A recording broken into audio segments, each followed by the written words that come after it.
Welcome students. आज हम लोग पढ़ेंगे क्लास 9th के केमिस्ट्री का first chapter, matter in our surroundings. हमारे आसपास के चीजों का जो मैटर मतलब क्या होता है बच्चों? पदार्थ। हमारे आसपास के पदार्थ जो होते हैं, मैटर, यही पढ़ना है इस चैप्टर में। इससे पहले कि ये चैप्टर हम लोग शुरू करें, कुछ इंट्रोडक्शन देना चाहता हूं आपको। जैसे कि बच्चों, हम लोग अपने आंखों से जब चारों तरफ देखते हैं, अपने सराउंडिंग्स में जब हम लोग चारों तरफ देखते हैं तो हम लोग क्या देखते हैं? बहुत सारे डिफरेंट थिंग्स, अलग अलग टाइप के थिंग्स दिखाई देते हैं।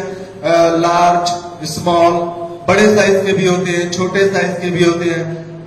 They differ in shape, size, appearance, texture, सब एक दूसरे से अलग दिखाई देते हैं। कोई साइज में बड़ा है, कोई साइज में छोटा है, किसी का अपीयरेंस एक दूसरे से अलग है, सबको एक दूसरे से डिफरेंट दिखाई देता है। टेक्सचर अलग है, कोई हार्ड है, कोई सॉफ्ट है, इस टाइप से। तो ये चीज देखिए बच्चों कि हम लोग अपने आसपास में जितने भी सारे थिंग्स देखते हैं वे सब एक दूसरे से डिफरेंट होते हैं, शेप में भी, साइज में भी, टेक्सचर में भी, अपीयरेंस में भी। तो आखिर अब सवाल ये उठता है कि ये सारे चीज को हम लोग क्या कहते हैं? ये सारे चीज जो है वो मैटर है। और सवाल ये उठता है कि मैटर क्या है, मैटर किसे कहते हैं? तो देखा जाए बच्चों, मैटर का मतलब क्या होता है? What does mean by matter? Matter का मतलब होता है कि कोई भी थिंग, कोई भी सब्सटेंस, कोई भी चीज जो स्पेस ऑक्यूपाई करता है, जो जगह लेता है, जगह छेकता है, जिनके अपने वॉल्यूम होते हैं। कोई भी चीज, कोई भी सब्सटेंस जो वॉल्यूम ऑक्यूपाई करता है, जिनके वॉल्यूम होते हैं, जो स्पेस ऑक्यूपाई करता है, और कोई भी सब्सटेंस जिनके अपने खुद के मास होते हैं और वे रेजिस्टेंस ऑफर करते हैं।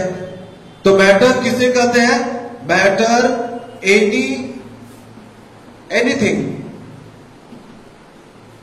anything which has mass, which occupies space and offer resistance।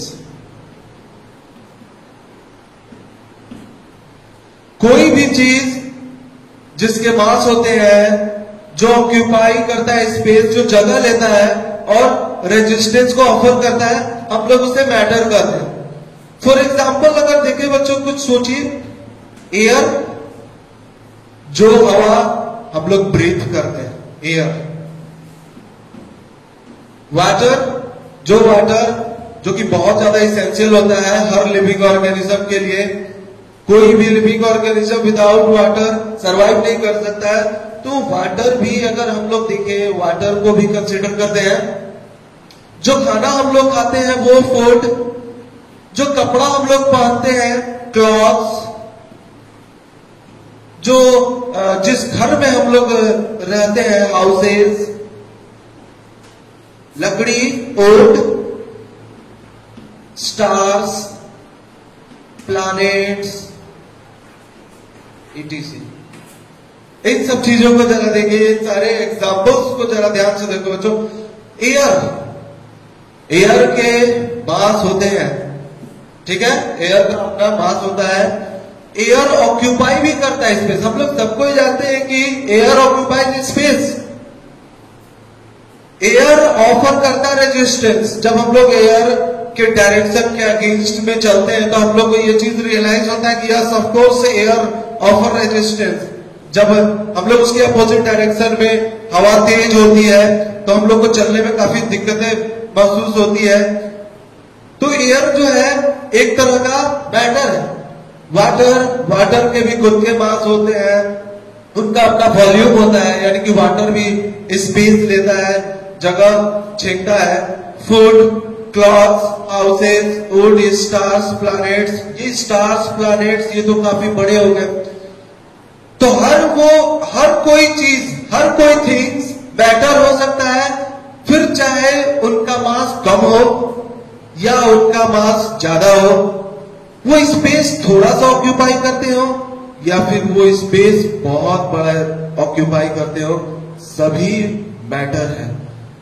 सिर्फ दो कंडीशन जरूर याद रखिएगा कि एवरीथिंग इज ए मैटर, हर कुछ मैटर हो सकता है अगर उसका अपना खुद का मास हो, फिर चाहे वो मास बहुत कम हो या फिर बहुत ज्यादा, और वो स्पेस ऑक्यूपाई करता हो तो वो मैटर है।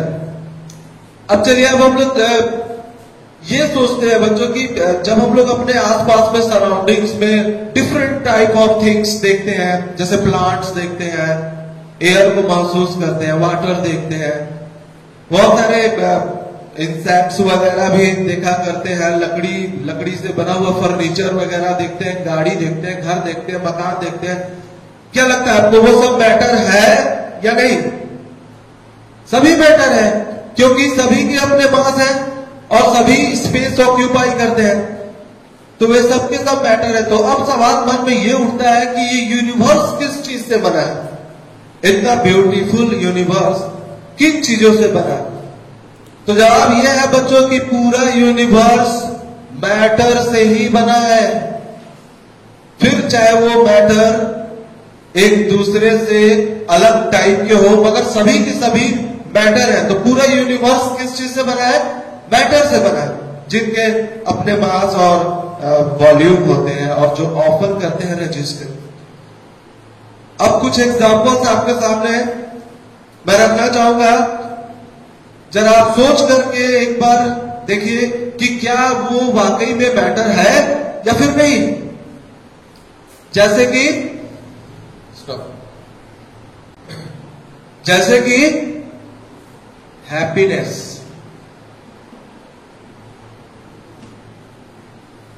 एक्साइटमेंट,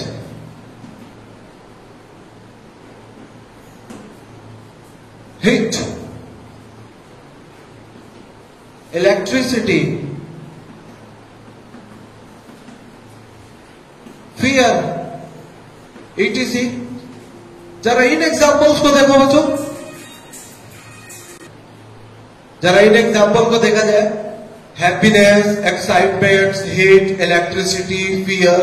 अगर मैं आपसे पूछूं कि बच्चों क्या ये मैटर है, तो आप जरा दिमाग में वो बात लाइए कि मैटर होने के लिए दो कंडीशन सबसे ज्यादा जरूरी है कि उसका अपना खुद का मास होना चाहिए और वो ऑक्यूपाई करता हो स्पेस, यानी उसका अपना वॉल्यूम होना चाहिए, फिर चाहे ज्यादा हो या कम हो, इट डजंट मैटर। क्या हैप्पीनेस का कोई मास होता है? क्या हैप्पीनेस का कोई वॉल्यूम होता है कि हैप्पीनेस इतना जगह लेता है, इतना ज्यादा हैप्पीनेस का मास होता है? ऐसा तो कुछ होता नहीं है बच्चों।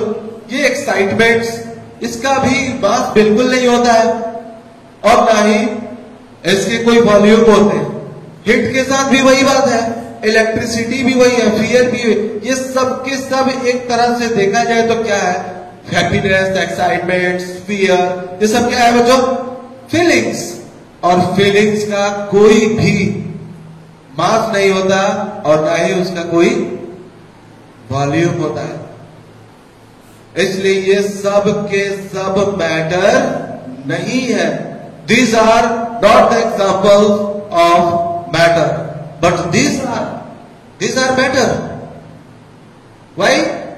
क्योंकि इन सब के पास अपना मास है, इन सब का अपना स्पेस है और ये सब के सब ऑफर करते हैं रेजिस्टेंस। इसलिए अब आप खुद समझ सकते हैं कि क्या मैटर है और क्या मैटर नहीं है। ओके बच्चों, एंशिएंट टाइम में प्राचीन काल में साइंटिस्ट लोग के लिए, वो साइंटिस्ट लोग काफी ईगर रहते थे, काफी जिज्ञासु रहते थे ये जानने के लिए कि मैटर किस चीज से बना है, मैटर के कंपोनेंट्स क्या है, मैटर के कॉन्स्टिट्यूट्स क्या है, what are the constitutes of matter. आखिर मैटर के कॉन्स्टिट्यूट क्या है, मैटर के कंपोनेंट क्या है, किस चीज से बना है। तो कुछ इंडियन फिलोसफर्स ने ये बताया, उन्होंने ये कहा कि किसी भी मैटर के कॉन्स्टिट्यूट्स 5 होते हैं, 5 तत्व होते हैं। कोई भी मैटर 5 चीजों से बना है और वो 5 कॉन्स्टिट्यूट्स का नाम दिया उन्होंने एयर, वाटर, अर्थ, स्काई, फायर। ये 5 तत्व, ये 5 कॉन्स्टिट्यूट होते हैं किसी भी मैटर के। ये एंशिएंट टाइम में ऐसा बताया गया, लेकिन मॉडर्न साइंटिस्ट ने किसी भी मैटर के कंपोनेंट को बताने के लिए, किसी भी मैटर को उन्होंने क्लासिफाई किया। मॉडर्न साइंटिस्ट ने मैटर को क्या किया बच्चों, क्लासिफाई किया on the basis of first their appearance, उनके अपीयरेंस के आधार पर, एंड सेकंड देयर कंपोनेंट्स, उनके कंपोनेंट्स के आधार पर कि वो किस चीज से बने हुए। मॉडर्न साइंटिस्ट मैटर को क्लासिफाई किया ऑन द बेसिस ऑफ, दो तरीके से क्लासिफाई किया मैटर को, उनके अपीयरेंस के आधार पर कि वो कैसा दिखता है, और उनके कंपोनेंट्स के आधार पर कि उसके अंदर क्या क्या चीज है, उसके अंदर कॉन्स्टिट्यूट्स क्या है। तो मैटर को क्लासिफाई किया गया 2 तरीके से, first on the basis of their appearance, second on the basis of their components. तो जो मैटर को क्लासिफाई किया गया अपीयरेंस के आधार पर, तो हम लोग उसे फिजिकल क्लासिफिकेशन के नाम से जानते हैं। Physical classification of matter, physical classification of matter के नाम से जानते हैं। और मैटर को अगर कंपोनेंट्स के बेस पर, on the basis of components पर क्लासिफाई किया गया, तो उसे नाम दिया गया chemical classification of matter. So finally बच्चों, मॉडर्न वे में देखा जाए तो मैटर को 2 तरीके से क्लासिफाई किया गया, अलग अलग किया गया, on the basis of their appearance, यानी कि फिजिकल क्लासिफिकेशन ऑफ मैटर, और दूसरा on the basis of their components, यानी कि केमिकल क्लासिफिकेशन ऑफ मैटर। इस चैप्टर में हम लोग फिजिकल क्लासिफिकेशन ऑफ मैटर पर फोकस करेंगे और केमिकल क्लासिफिकेशन ऑफ मैटर पर हम लोग डिस्कस करने वाले हैं। ओके, हाँ तो बच्चों, अब हम लोग देखेंगे कैरेक्टरिस्टिक्स ऑफ मैटर। मैटर के कैरेक्टरिस्टिक्स क्या होते हैं। अभी हम लोगों ने देखा कि मैटर किसे कहते हैं, मैटर क्या होता है, कौन मैटर हो सकता है, कौन मैटर नहीं हो सकता। अब हम लोग देखते हैं कैरेक्टरिस्टिक्स ऑफ मैटर। किसी मैटर के कैरेक्टरिस्टिक क्या होता है। कोई भी मैटर, यूनिवर्स में मौजूद कोई भी मैटर बच्चों, वो बहुत ही फाइन पीसेस से बने होते हैं, बहुत ही छोटे छोटे पीसेस से बने होते हैं, और उन्हीं छोटे छोटे पार्ट्स, उनके हिस्से को, जो कि काफी छोटा होता है, उसे हम लोग किस नाम से जानते हैं, पार्टिकल्स के नाम से जानते हैं। एक छोटा सा एग्जांपल देते हैं आपको। जैसे मान लीजिए कि हमारे हाथ में ग्लास है, तो हम लोगों को ग्लास अगर हाथ में मैंने लिया है तो मुझे पता चल रहा है कि इसका मास, इसके खुद के मास है। ये कहीं भी ग्लास को रख दो, वो स्पेस लेता है, उसका अपना वॉल्यूम है। लेकिन अगर वो ग्लास मेरे हाथ से या फिर अनफॉर्चुनेटली या फिर नेग्लिजेंसी की वजह से अगर वो मेरे हाथ से छूट जाता तो आप नीचे देखेंगे क्या, ग्लास के छोटे छोटे पीसेस बिखरे हुए हैं, बहुत फाइन, कहीं कहीं ग्लास के बहुत फाइन पार्टिकल्स दिखाई देते हैं छोटे छोटे, जिसे कलेक्ट करना भी मुश्किल हो जाता है। तो इससे क्या पता चलता है बच्चों, वो ग्लास का ही हिस्सा है, वो ग्लास का ही छोटा छोटा पार्टिकल्स और ऐसे ही छोटे छोटे पार्टिकल्स से बना हुआ है वो ग्लास।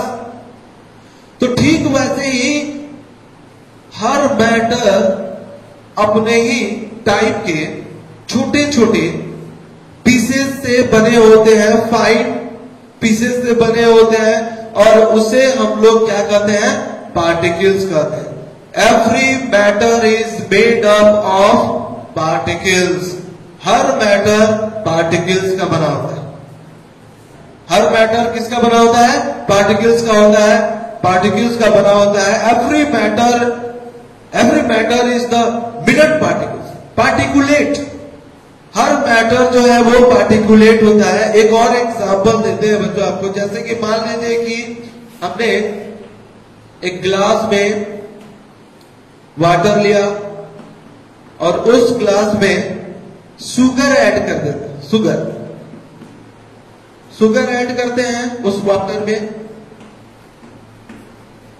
उसके बाद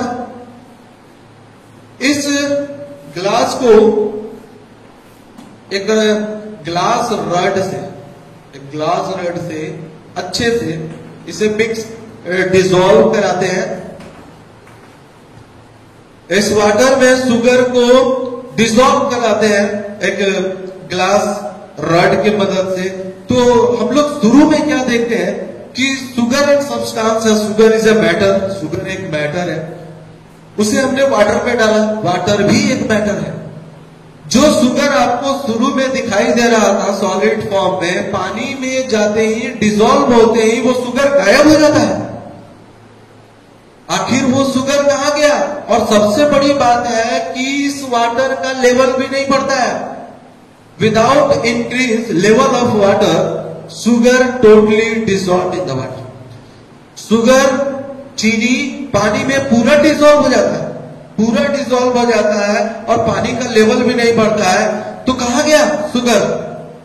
ये सवाल मन में आता है बच्चों। तो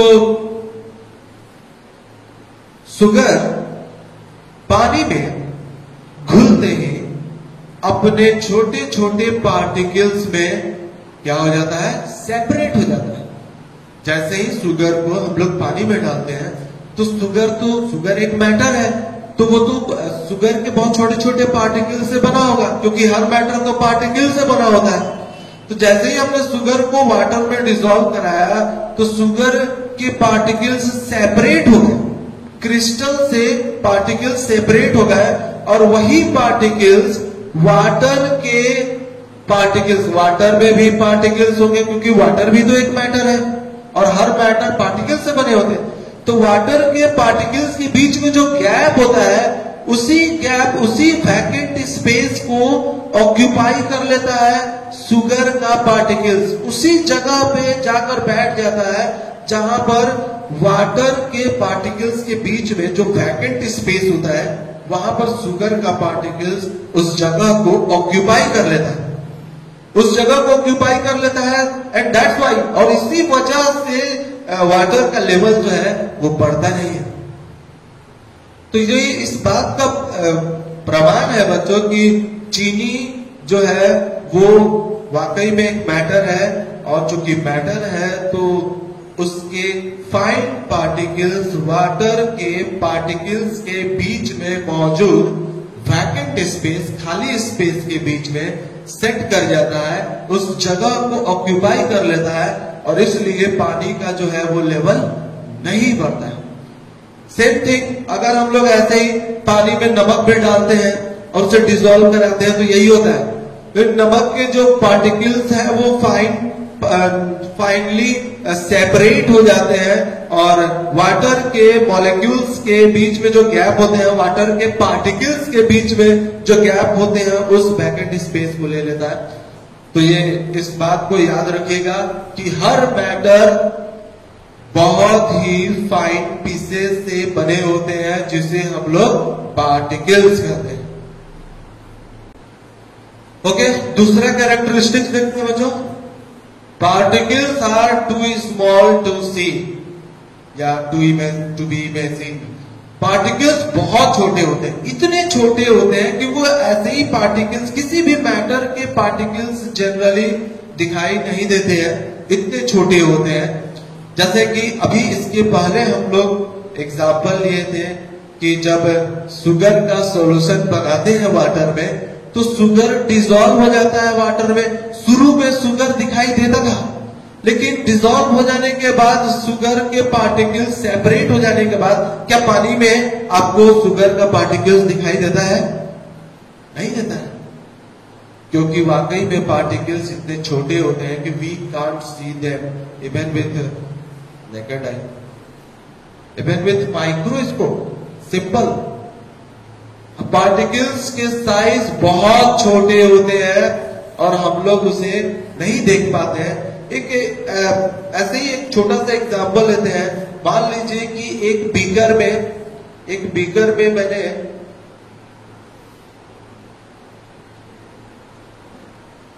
एक बीकर में वाटर लिया और उसमें फ्यू क्रिस्टल्स मतलब पीसेस छोटे छोटे पोटासियम परमैंगनेट के फ्यू क्रिस्टल्स इसमें डाल दिया, या फिर हाँ पोटासियम परमैंगनेट के ही डाल देते हैं, पोटासियम परमैंगनेट। पोटासियम परमैंगनेट के कुछ जो है बच्चों इसमें हमने क्या डाल दिया, क्रिस्टल्स। तो हम लोग क्या देखते हैं, पोटासियम परमैंगनेट जो होते हैं क्रिस्टल्स, वो सॉल्यूशन को बिल्कुल क्या बना देता है, पर्पल, क्योंकि ये पर्पल कलर का होता है। तो ये सॉल्यूशन आपको शुरू में कैसा दिखाई देगा, वेरी डार्क। एक कंटेनर में, एक ग्लास कंटेनर में हम लोग वाटर लेते हैं, हाफ फिल कर देते हैं मान लीजिए, और उसमें थोड़ा सा पोटासियम परमैंगनेट के क्रिस्टल्स डाल देते हैं। तो हम लोग क्या देखते हैं कि इस सॉल्यूशन का कलर काफी डार्क है। डार्क क्यों हुआ, क्योंकि ये जो क्रिस्टल्स है टोटली डिफ्यूज कर गया, पानी के अंदर डिसॉल्व कर गया और वो अपना कलर जो है वो सॉल्यूशन को दे दिया। फिर इस कंटेनर से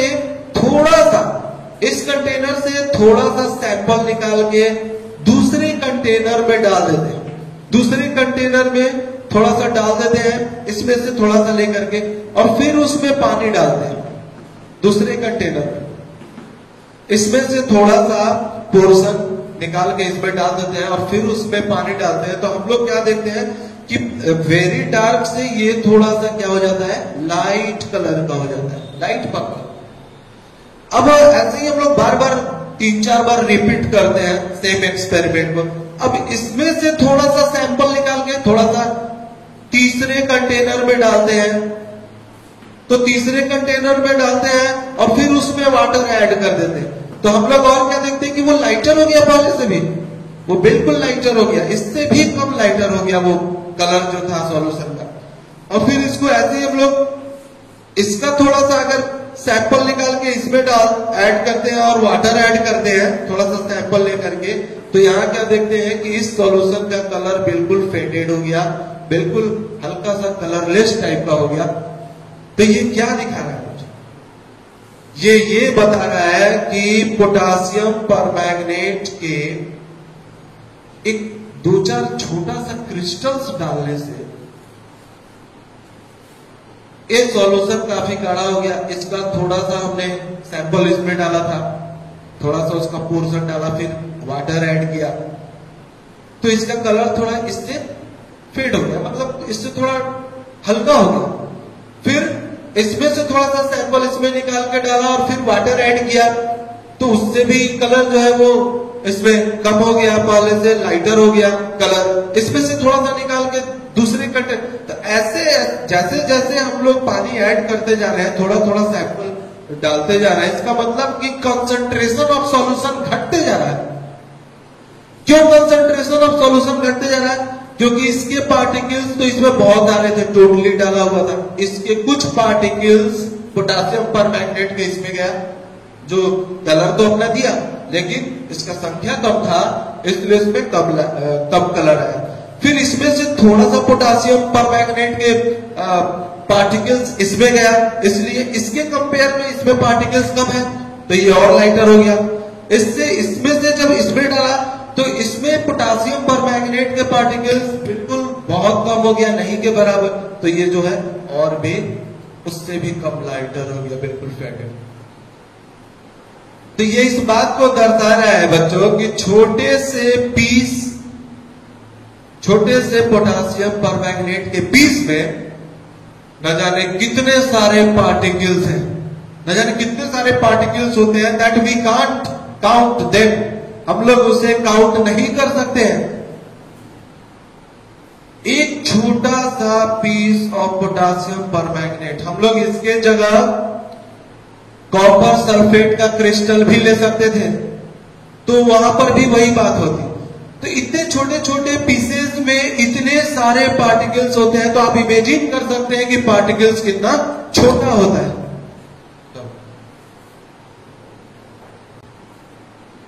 तीसरा कैरेक्टरिस्टिक्स देखते हैं बच्चों मैटर का। Particles of some matter move continuously. Matter का पार्टिकल्स, कुछ मैटर ऐसे होते हैं जिनके पार्टिकल्स लगातार कंटिन्यूअसली मूव करते रहते हैं। जो पार्टिकल्स होते हैं कुछ मैटर के, वो कंटिन्यूअसली जो है वो मूव करते रहते हैं। इसका एक बहुत सिंपल सा एग्जांपल आपको देते हैं, वो इंसेंस स्टिक का। इंसेंस स्टिक, अगरबत्ती जो हम लोग घर पे रोज जलाते हैं, भगवान की पूजा करते हैं। तो इंसेंस स्टिक देखा जाए बच्चों तो इंसेंस स्टिक एक मैटर है कि नहीं बताओ आप? बिल्कुल मैटर है, क्योंकि उसका मास है, वो वॉल्यूम, उसके वॉल्यूम है, वो ऑक्यूपाई करता है स्पेस, भले ही वो ज्यादा करता हो या फिर कम करता हो, लेकिन करता है। तो इंसेंस स्टिक एक मैटर है, तो ऑफकोर्स इंसेंस स्टिक पार्टिकल से बने होंगे, अपने खुद के टाइप के पार्टिकल से बने होंगे।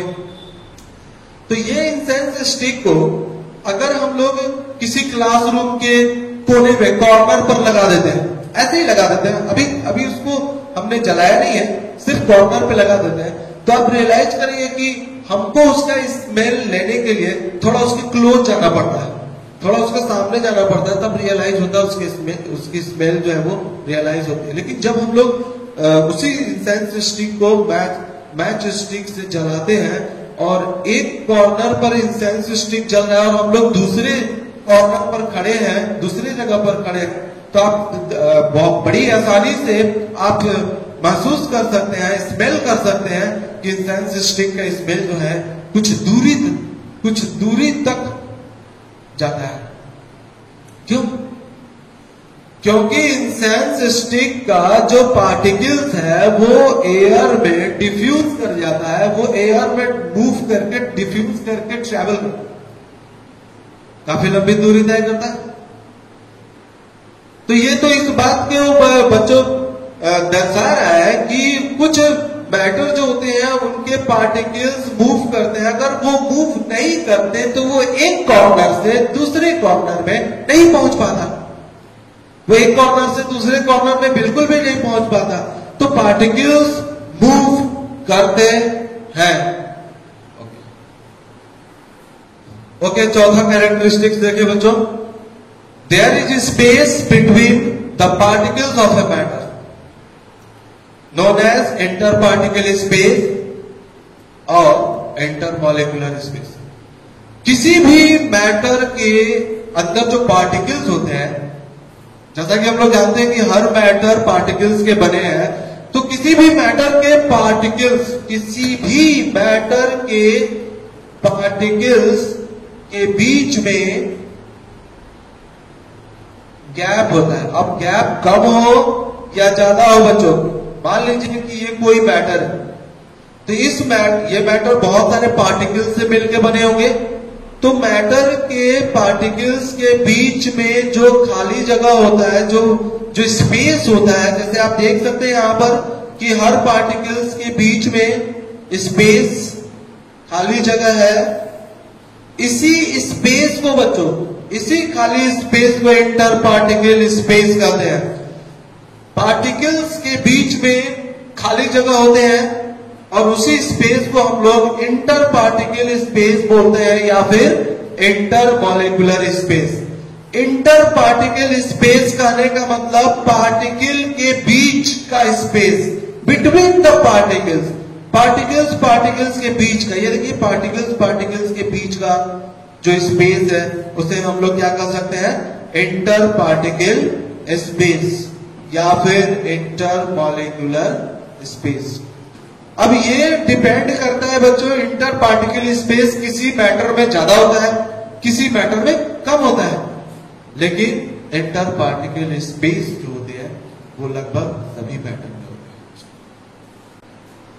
हाँ तो बच्चों अगला कैरेक्टरिस्टिक्स देखा जाए मैटर का, जैसे कि अभी हम लोगों ने देखा कि किसी मैटर के पार्टिकल्स के बीच में जो गैप होता है, जो वैकेंट स्पेस होते हैं, खाली जगह, उसे हम लोग इंटर पार्टिकल स्पेस या फिर इंटर मॉलिक्यूलर स्पेस के नाम से जानते हैं। तो वैसे ही किसी मैटर के पार्टिकल्स के बीच फोर्स ऑफ अट्रैक्शन भी होता है, पार्टिकल्स के बीच फोर्स ऑफ अट्रैक्शन भी काम करता है, जिससे वे टुगेदर, एक साथ बंधे हुए होते हैं। There is the force of attraction between the particles of a matter. Matter के पार्टिकल्स के बीच में एक फोर्स ऑफ अट्रैक्शन, ये इसको अपने तरफ, ये इसको अपने तरफ खींचते हैं, वैसे ही ये इसको अपने तरफ, ये इसको अपने तरफ खींचते। तो there is the force of attraction between the particles, particles के बीच में फोर्स ऑफ अट्रैक्शन होता है, जिसकी वजह से वे टुगेदर हेल्ड होते हैं एक साथ। तो उस फोर्स ऑफ अट्रैक्शन को ही हम लोग क्या कहते हैं, inter particle force of attraction. Inter particle force of attraction मतलब पार्टिकल्स के बीच लगने वाला फोर्स ऑफ अट्रैक्शन। हाउएवर ये डिपेंड करता है, अलग अलग मैटर में inter particle force of attraction different होते हैं, अलग होते हैं। किसी मैटर में ज्यादा होता है inter particle force of attraction, किसी मैटर में कम होता है, लेकिन लगभग बच्चों सारे मैटर में inter particle force of attraction होता है, चाहे कम हो या ज्यादा। ठीक वैसे ही इंटर पार्टिकल स्पेस भी, इंटर पार्टिकल स्पेस भी अलग अलग मैटर में अलग अलग होता है, ज्यादा होता है, किसी में कम होता है। वैसे ही inter particle force of attraction भी अलग अलग मैटर में डिफरेंट होते हैं, ज्यादा भी होता है किसी में और कम भी होता है।